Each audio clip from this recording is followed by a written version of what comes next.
from Dale Gribble. And I was going to do this in Dale Gribble's voice, but I don't know if I can contain it for this whole comment. In short slices, I can do some of the voices from King of the Hill, but okay, this time I'm not going to. I saw that addiction video uploaded by Dreamcastguy, and it really makes me angry. As someone who majored in okay, I gotta stop that. Oh crap. Whew. Calm down. Don't go into Dreamcast mode. Psychology for 4 years of undergraduate and majored in counseling for 3 years of graduate, I can honestly say that video was misleading and cringe-worthy. He downplays video game addiction by creating two entities of addiction: chemical addiction and impulse control addiction. Addiction is addiction, and while there are various forms of addiction such as alcohol, boinking, and gambling, there are no separate entities. He highlights chemical addiction as being a serious concern while downplaying impulse control addiction by highlighting how him and his fiancée play video games for 14 hours. He came to this conclusion because he claims that he witnessed his mom being addicted to speed and his brother on heroin, which formulated his perception of addiction. Impulse control is an entirely different behavior from addiction, though it is possible that impulse control could be part of an individual's addiction, but there is no chemical addiction and impulse control addiction. There is simply addiction. Dude seriously contradicts himself by stating he does not believe video game addiction is a thing, but goes on providing examples of video game addiction. It irritates me because this is a guy who unfortunately has a following as providing misleading information. His mindless followers are going to buy into this and start misleading others as well.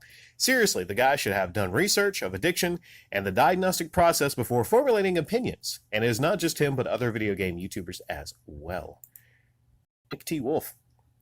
I like to watch the videos talking about internet addiction on TED Talks. They are more interesting and more informative than what Dreamcastguy talked about.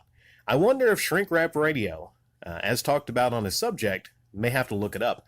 I cringed as well when watching his video because of the comparisons he made. I don't believe in talking about things I don't know about and how he compares substance abuse to other addictions. Yeah, that is screwy. I think people need to also think about how an addict is still an addict no matter what. Dreamcastguy isn't the only person guilty of talking about these types of things. There's a channel called Rewired Soul that does the same thing, but he is an addict. I live with someone who played World of Warcraft for 72 hours straight doing a raid mission. I couldn't believe anyone could do that until that point in time. In terms of diagnosis part, there's a lot of people who look up these conditions online and go, "Oh my God, I have that," or "Oh my God, that person has that." Gotta love the armchair people out there. If I'm diagnosed with depression, does that mean I can diagnose someone else as well? Nope, it doesn't. I do agree with you on the topic of people reading headlines only. Even if they read the full article, they are going to be things they miss or decide to leave out. Sure, people are going to listen to them because they don't want to take time to read the article themselves.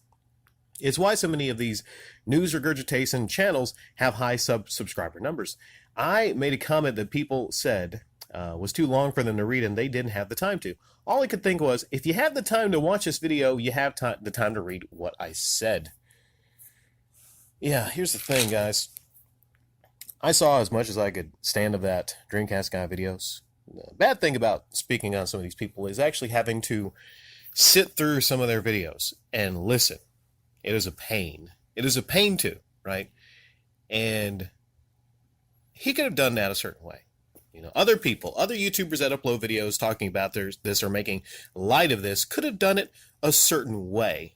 Okay. What's really striking to me is the way he kind of casually brought up. Okay, here's the thing. If I had family members that were addicted to speed and heroin, it's almost like comical the way he brought it up in conversation. Like, I'm pretty good at telling and spotting liars, right? So I'm watching that. And there was no change like whatsoever in the pattern of his speech or the talking or anything or his mood.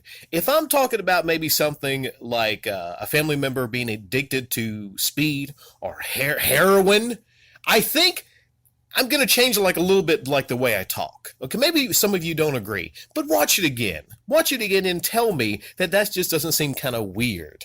You know, and I know you're going to come back and tell me like, "Hey, Rick, This guy would not lie to me. He would not tell me sweet little lies. All right. There's nothing about Dreamcastguy would ever lie about. So I understand a lot of you are going to chime in and tell me that, I'm off base and we should take him at face value and voice value. But I just thought that was kind of weird, Of course, maybe if he's asked about it further, he'd say, just like the Philip Mnuchin or the Piranha Plant or his homelessness, dude, that is out of bounds. Don't bring that up. I'm like, dude, you brought it up. You don't just bring that up. And if somebody asks questions about it, you go, oh, no, the heroin, the speed, nah. You don't bring things up unless, it's part of a possible conversation you might want to have. If anything, that might be helpful to other people that their families are going through, like chemical addiction. But, mark my words, if anyone asked him about that, he would, get offended. And then like in the Move Over Kids thing, he would probably just run away with his tail between his legs. You don't bring things up and then there's no follow-up questions, That's like me bringing up like, so I'm getting a gender reassignment surgery onto the gaming news. I'm like, whoa, what? You're getting gender reassignment surgery? No. So yeah, that's what one part of that video I found weird. Another part is he seems to contradict himself because he talks about it. He doesn't like the idea of that. And later on, he actually says exist. And it's a thing of beauty when you hear him recite S and T together. There was some hang time on that one at the end of that one. But he doesn't like the idea of it. Meaning, I think he's a little triggered at it. I think other YouTubers that come out and talk about that, they're a little bit triggered at it because sometimes what triggers us is something that makes us look inside of ourselves, our daily lives and like our habits. We get offended by certain things.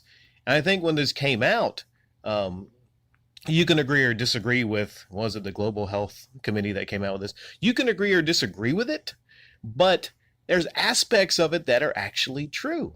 And the weird thing is he doesn't like it. At the 143 mark in this video, he doesn't like the idea of people calling this an addiction, and he highlights the difference between chemical addiction and impulse addiction.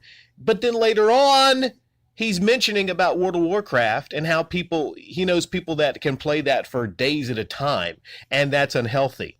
Really? You think? He also talks about this guy that has a collection of samurai swords.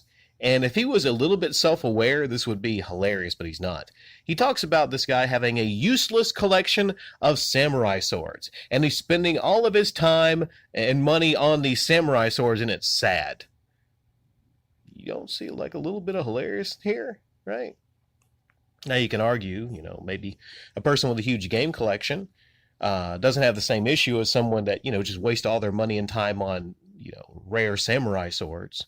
But if I think of it, and you could probably think of it a lot of times where there's one of these gaming YouTubers that are spending so much time and effort and money searching down rare titles that they probably, let's be honest, will put in a plastic baggie on a shelf, but they'll never put it in a console and actually play it.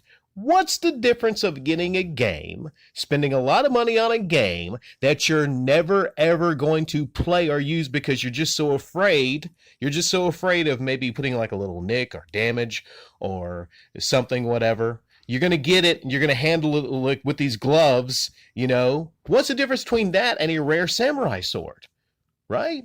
So a little bit of self-awareness here, okay? A little bit of self-awareness. That's what I'm asking.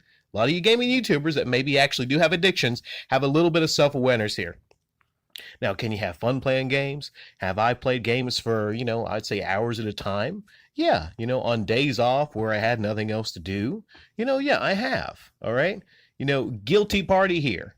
But if I'm playing Grand Theft Auto for more than 7, 8 hours, there's a part of me that like, just feels a little bit like, that's a little bit too long, Now, some of you are like, you're lightweight. I play games for 16, 17, 18 hours, and there's nothing wrong with me. I don't have an addiction.